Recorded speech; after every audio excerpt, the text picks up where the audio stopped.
స్థానిక సంస్థల ఎన్నికల నిర్వహణపై కాంగ్రెస్ ప్రభుత్వం చర్యలు తీసుకుంటోంది. ఇప్పటికే మంత్రుల కమిటీని ఏర్పాటు చేసింది. కాసేపట్లో మంత్రుల కమిటీ సమావేశమై చర్చించనుంది. ఇదే అంశానికి సంబంధించిన పూర్తి అప్డేట్స్ అడిగి తెలుసుకుందాం. మా ప్రతినిధి చారి లైవ్ లో ఉన్నారు. చారి, నిన్న జరిగినటువంటి పొలిటికల్ అఫైర్స్ కమిటీ సమావేశంలో స్థానిక సంస్థల నిర్వహణకు సంబంధించి మంత్రులతో కమిటీ వేసింది. ప్రస్తుతం ఈ కమిటీ పార్టీ వేసినటువంటి ఈ కమిటీ డిప్యూటీ సీఎం బట్టి విక్రమార్క, ఉత్తమ్ కుమార్ రెడ్డి, పొన్నం ప్రభాకర్, సీతక్క, శ్రీధరబాబు వీళ్ళందరితో కూడా ఈ కమిటీ నిన్న పిఏసీ సమావేశంలో ఒక కమిటీని వేయాలని నిర్ణయించారు. అందుకు అనుగుణంగా కమిటీ వేశారు. ప్రస్తుతం మరి కాసేపట్లో ప్రజాభవన్లో ఈ కమిటీ సమావేశం కాబోతుంది. స్థానిక సంస్థల ఎన్నికలకు నిర్వహణకు సంబంధించి ఎలాంటి చర్యలు తీసుకోవాలి, అలాగే ఇప్పటికే హైకోర్టులో సెప్టెంబర్ నెలాఖరు వరకు స్థానిక సంస్థల ఎన్నికల్ని నిర్వహించాలని చెప్పినటువంటి ఈ నేపథ్యంలో వీళ్ళ న్యాయపరంగా ఎలాంటి చిక్కులు రాకుండా ఉండడం, అలాగే ఎన్నికల నిర్వహణకు ఎలాంటి ఆప్షన్స్ ఉన్నాయనేటువంటి అంశాలన్నిటి మీద కూడా ఈ సమావేశంలో చర్చించబోతున్నారు.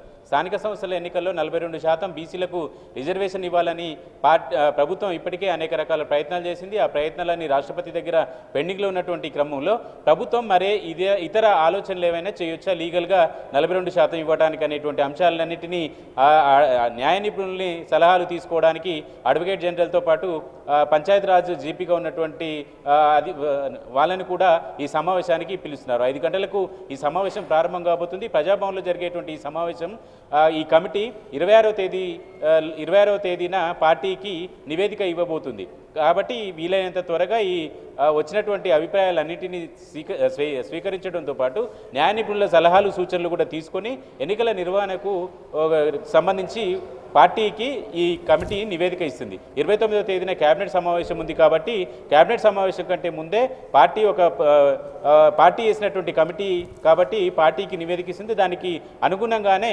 కేబినెట్లో కూడా స్థానిక సంస్థల ఎన్నికల నిర్వహణకు సంబంధించినటువంటి నిర్ణయం తీసుకునేటువంటి అవకాశం ఉంది. కాబట్టి పిఎస్సి వేసినటువంటి కమిటీ పని మొదలుపెట్టింది.